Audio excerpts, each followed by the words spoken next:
So today I'm going to be teaching you how to multiply powers of pi. And we're actually not going to get the exact answer. We're actually just going to approximate these. So that really should be approximately as what?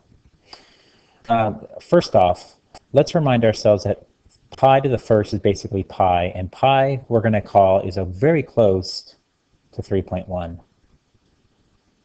And pi squared is very close to 9.6. Or 10. Like I said, we're just approximating these, but we're trying to get pretty close to them. So the key to this problem is recognizing that pi to the first is very similar to 3.1, and pi squared is similar to 9.6 or 10. You need to memorize those two things because you're going to be using them. So let's do pi to the 6. Well, pi to the 6 is really pi squared times pi squared times pi squared.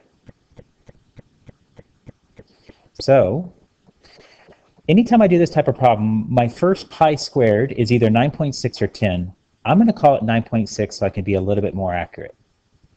So the first pi squared is 9.6, but all the rest of the pi's I'm going to call 10 because I can do quick math with that.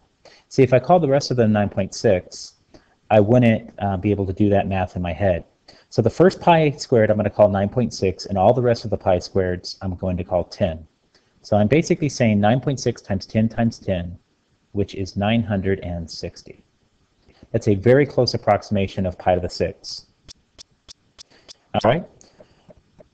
Now let's do for pi to the 7th. Well, what is pi to the 7th made up of? Well, it's made up of pi times pi squared times pi squared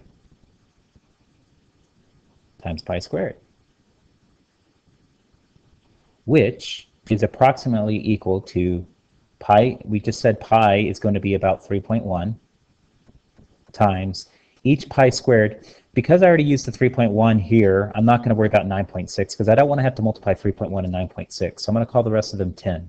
Pi squared is 10, pi squared is 10, pi squared is 10.